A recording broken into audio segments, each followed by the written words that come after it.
Welcome back to a brand new edition of Quinte Connection. Thanks for tuning in. Hope spring's been treating you well so far. Well, if you've had a chance, whether it be a Doors Open Quinte West event or just simply pop in downtown Trenton or the old Trenton Town Hall, chances are you've run into our next guest. Sean Scally is with us, a very popular documentary filmmaker and member of the Trentport Historical Society. So Sean, great to have you on the show. Thanks so much for taking the time. Well, thanks for asking me on. That's always interesting. Yeah, a couple weeks ago I was scrolling through Facebook and I came across the Trenton Town Hall Trentport Historical Society Facebook page. And all of a sudden these fantastic short animated cartoons popped up sharing more about Trenton's history, titled True Tales of Trenton, Mostly True. And we understand you're behind that, Sean. So how did this project get started? Because not only are the graphics just really engaging, great for youngsters and local classrooms, but it's so nice to see a fresh take on things too. In England in 1806.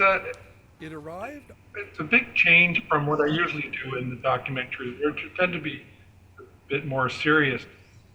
But Trentport Historical Society is running into the same issue that a lot of groups are, that the membership is older and it's hard to get new members. And we're not alone, so it's something to do. But I kind of wanted to engage people in a more modern way.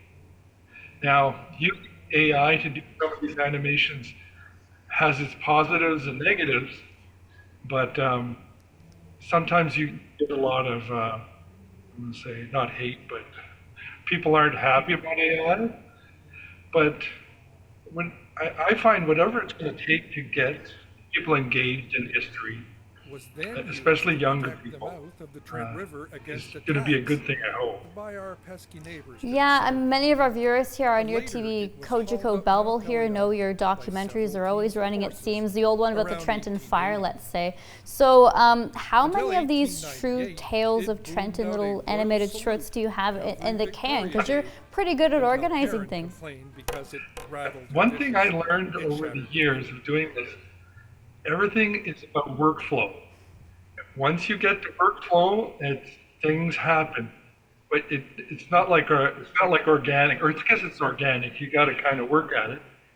But once you got that formula you work with, you can do stuff fairly quickly, and I usually do that. We're releasing them probably one every few weeks, and I've got about 4 now, and another 20 halfway either in the can or almost finished production. Nice. So you mentioned AI. So how is it working? You're picking some historical photos and you're asking AI to give you some animation. Is it a free program? What's the backside of things on the computer? Actually, it happens because I use the Adobe suite of programs, subscription, and they gave everybody that has the whole suite 4,000 credits used in many of the high-end AI computers. So I thought, I don't want to waste these points. What can I do with them, right? And I thought, well, I can make these shorts, and it makes it so simple to put an old image in and ask it to either animate it in real life or make it into a cartoon like I do. And you spend credit. So my workflow is kind of monthly. Once the credits are up for the month, I have to wait till the next month for the credits. But I can do a lot of work in between. So part of it is me not wanting to waste credits and being able to play with new technology kind of for free. Is it a group? It's been fun. Yeah, is it a group effort between you and the society members as to what stories to do which video based on now? Because we've seen a couple of the popular ones already. Yeah, so I wanted to kind of kick off with a few of the bigger stories that people know. And for the most part, I don't really discuss the topics with the rest of the members. We meet, but they kind of leave it to me. We have a woman who does social media, so I coordinate with her. between all the folks so we don't kind of inundate everything on one day. Fantastic. And once again, people can watch these little shorts that Sean has done, Trentport Historical Society on Facebook page, Trenton Town Hall. So Sean, when we kind of look ahead, do you anticipate doing some more projects like this? As I get older and more retired, I'd say, the big projects are tough. They're a lot of time, a lot of resources, and a lot of times it's out of pocket. Yeah. It gets expensive with doing them. And I've kind of used up a lot of the really big stories in Trenton. And I haven't found that one story that really kind of gets me. It's probably going to happen that I'm going to somebody's going to tell me a story and I'm going to think, yep, that's the one. But I like filling my time in with these shorts. And I'm doing some work with the group that is working on the Wooler School, the old Wooler School. So I'm doing some video for them. And smaller groups that sometimes ask me to do a video, and I do a quick video because they're just not sure how to do it and what to do with it. So I keep busy, that's for sure. Yeah. How many folks are a part of the Trentport Historical Society? Because as you mentioned earlier, this is a lot of awareness campaign about what you guys do. It's, kind of to get people engaged, and I think the membership model is getting kind of old and doesn't connect with younger folks, but they're still interested.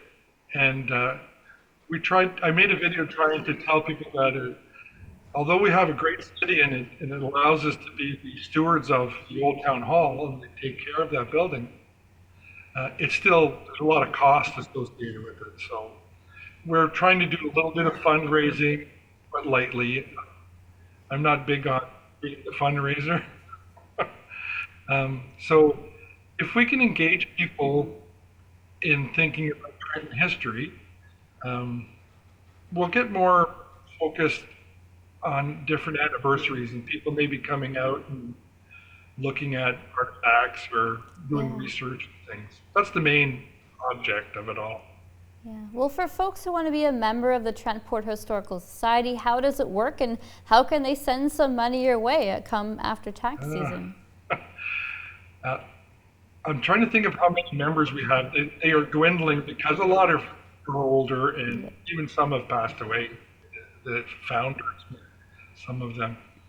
But they can go to trentporthistoricalsociety.ca. It's a little website landing page. And we do a talk once a month. It's called Talk History.